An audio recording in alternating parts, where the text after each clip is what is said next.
ప్రముఖ పశు వైద్యులు డాక్టర్ ఏ రవికుమార్ ని ఆత్మీయంగా కలిసిన సిటీ జర్నలిస్ట్ వెల్ఫేర్ అసోసియేషన్ పత్రికా ప్రతినిధులు. ఆయన వైద్య వృత్తిలోకి వచ్చినప్పటి నుండి మరెన్నెన్నో మోగజీవాలకి ప్రాణాలు పోసి పశువులకు సేవలు అందించిన దయా హృదయులు. సమాజం పట్ల అభ్యుదయ భావాలు కలిగిన డాక్టర్ ఏ రవికుమార్ భవిష్యత్తులో అత్యున్నతమైన సేవల్ని అందిస్తూ సమాజంలో మూగజీవాలను ప్రేమిస్తున్న వ్యక్తుల్ని చైతన్యపరుస్తూ ఆయనలాగే మరికొంతమంది ఆయన్ను అనుసరించి స్ఫూర్తిగా తీసుకుని మూగజీవాల పట్ల దయ, ప్రేమ, కరుణ ప్రతి ఒక్కరిలో ఉండాలని కోరుకునే వ్యక్తి డాక్టర్ రవికుమార్. ఆయనకి మూగజీవాల పట్ల ఉన్న ప్రేమ, దయా గుణాన్ని ఆదర్శంగా తీసుకుని ఆయన చేసిన సేవల పట్ల అనేక మంది డాక్టర్లు ఆయన స్ఫూర్తితో మెరుగైన సేవలు ప్రజలకు అందించాలని కోరుతూ డాక్టర్ ఏ రవికుమార్ ని గౌరవిస్తూ సన్మానించుకుని అభినందనలు తెలిపిన సిటీ జర్నలిస్ట్ వెల్ఫేర్ అసోసియేషన్ అధ్యక్షులు శ్రీమంతుల మనోజ్ కుమార్, ఉపాధ్యక్షులు రేగిడి రూపు, గుణశేఖర్ మరియు ఇతర కార్యవర్గ సభ్యులు. ఇది 33 years సర్వీస్ డిపార్ట్మెంట్లో చేశాను. బేసిక్గా చిన్నప్పుడు పెరిగినప్పుడు వీధి కుక్కని తీసుకొని పెంచాను. సో నాకు ఎఫినిటీ ఎక్కువ అనమాట. డాగ్స్ అంటే ప్యాషన్ అనమాట. ఎంసెట్లో 1456 ర్యాంక్ వచ్చింది నాకు. యాక్చువల్గా ఏఎంసీలో నాకు సీట్ వస్తుంది, బట్ ఆ ప్యాషన్ బట్టి నేను వెటనరీలో నుంచి పైన. So this is my passion towards a profession. అది ఉంది కాబట్టి ఎక్కడికి వెళ్ళినా ఫస్ట్ ఇక్కడ దేవాడ కానీ లేకపోతే పాడేరు కానీ ఇక్కడ కానీ ఏదైనా కూడా వర్కింగ్ ఎన్విరాన్మెంట్ని మార్చాలి. అంతా ప్రభుత్వమే కాదు, మనం కూడా చేయాలి, ప్రజలు సహకారం చేయాలి ఒక దృక్పథం. అది ఎక్కడికి వెళ్ళినా ఎలా చేస్తాను. అక్కడ స్టీల్ ప్లాంట్ దగ్గర కూడా వాళ్ళ సిఎస్ఆర్ నుంచి కూడా ఆ హాస్పిటల్ డెవలప్ చేస్తాను.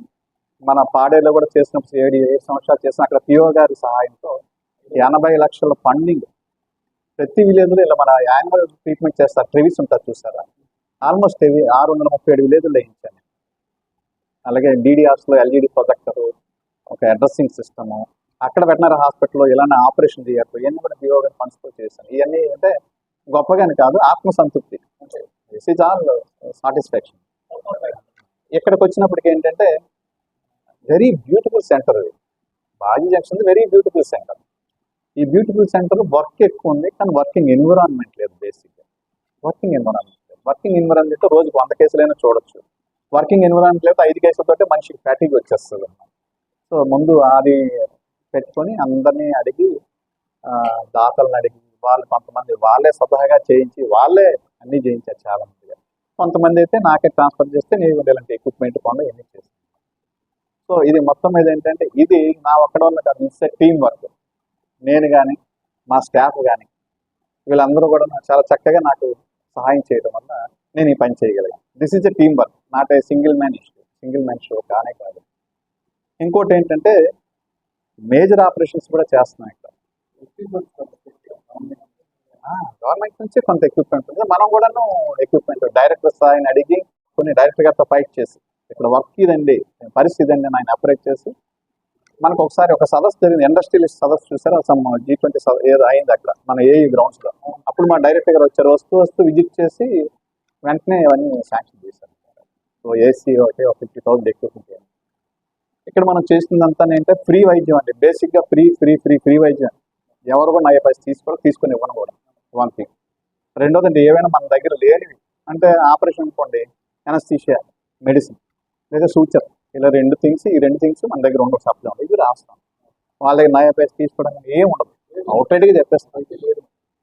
రెండోది ఇది హాస్పిటల్, అటెస్టేషన్ హాస్పిటల్ కూడా ఉంది. ప్రతిరోజు ఒక 20-30 మంది పిల్లకాయలు వస్తుంటారు. వాళ్ళు అటెస్టేషన్కి I feel it's a service అన్నమాట. పాపం అందరూ ఏదో, నేను చిన్నప్పుడు అలాగే తిరిగాను అటెస్టేషన్స్కి. Without a single pie I never expect anything. ఇది మేము చెయ్యాలి, నేనే గొప్పగా చెప్పడం కాదు, ఇది మేము చెయ్యాలి. సో ఇది నా వైపు నుంచి.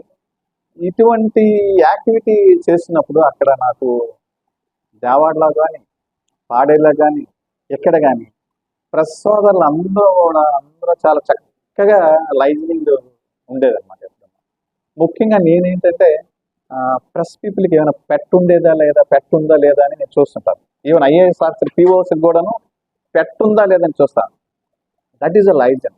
మీకు నాకు రిలేషన్ అది నేను ఉందా లేదా చూస్తాను. ఉందంటే నేను వెంటనే మిమ్మల్ని గ్రాప్ చేసేస్తాను అనమాట. అంటే ఏంటి, దానికి నేను సర్వీస్ చేస్తే నేను మీకు దగ్గర వాడిని అవుతాను, లేదా మీరు నాకు దగ్గర అవుతారు. సో నేను ఏ ప్రోగ్రామ్ చేసినా, గవర్నమెంట్ ప్రోగ్రామ్ చేసినా ఏదైనా వెంటనే సార్ ఇది మా ప్రోగ్రామ్ ఇదని ఫోన్ చేస్తే వెంటనే కవరేజ్ కానీ చాలా ఎక్సలెంట్ కవరేజ్. మన యాక్టివిటీ ఏమి ఇచ్చినా కూడా ముందు రోజు ఇస్తే వెంటనే ఇది పలానా ప్రోగ్రామ్ ముందే రోజు అంతా కవర్ చేసేవారు. ఆ రోజు వస్తే ఆ రోజు కార్యక్రమం కూడా కవర్ చేసేవారు. చాలా చక్కగా పబ్లిసైజ్ చేసేవారు హాస్పిటల్ యాక్టివిటీస్ బేసిక్గా. సో ఇంకోటి ఏంటంటే అలానే ఆయన ఎప్పుడు వస్తుంటారు. ఆయన ఒకసారి అన్నారు, సార్ ఇది ఏమైనా చేయించవచ్చు కదా అంటే, మరి మీరు ఏమైనా సహాయం చేస్తే చూడండి అంటే, ఆయన ప్రస్తుతం ఏం చేస్తే మీ చేతిలో అంతా ఉంటుందండి చూడండి అంటే, ఆయన ఏదో జీవీఎంసీ ఇంజనీర్ ఏఈ గారిని కనుక్కొని లైజనింగ్ చేశారు. సో వెనకంతా టైల్ చేస్తాను, మెజర్మెంట్స్ కూడా వచ్చి చేశారు. సో ఇలాగే దిస్ ఇస్ ఆల్ బికాజ్ అనమాట కమ్యూనికేషన్. మీతో లైజనింగ్ ఏర్పడడం వల్ల అట్లనే మన హాస్పిటల్లో కూడా 8.7 lakhsతో ప్రహరీ వాళ్ళు ప్లస్ టాయిలెట్కి కూడాను మనం ఇంతకుముందు కలెక్టర్ గారు మల్లికార్జున కలెక్టర్ గారు సార్ తోటి అప్రూవల్ చేయించుకున్నాం. నోట్ అప్రూవల్ సిఎస్ఆర్ అప్రూవల్ అయింది, నోట్ అప్రూవల్ అయింది. సిఎస్ఆర్ ఫండ్స్, గవర్నమెంట్ ఫండ్ కాదు, సిఎస్ఆర్ మనకి కంపెనీస్ తిన్నా కదా కొంత సిఎస్ఆర్ ఫండ్ వాళ్ళు డొనేట్ చేస్తారు కలెక్టర్ గారు. అది చీఫ్ ప్లానింగ్ ఆఫీసర్ దగ్గర ఉంటుంది, కలెక్టర్ గారు కన్సెంట్తో అవుతుంది అనమాట. సార్ ఏమో అప్రూవ్ చేసి వెళ్ళారు, మళ్ళీ కలెక్టర్ గారు మారిపోయారు. మరలా మొన్న లాస్ట్ టైం జేడీ గారు మేము వెళ్ళాం సార్, కొత్త సార్ దగ్గర హరిప్రసాద్ ప్రసాద్ గారి దగ్గర వెళ్ళాం. ఆయన నోట్ చేస్తున్నారు, but it requires follow up. మరలా వెళ్ళి ఒక 3-4 times కలిసి చేస్తే అది కూడా మెటీరియలైజ్ అవుతుందని నేను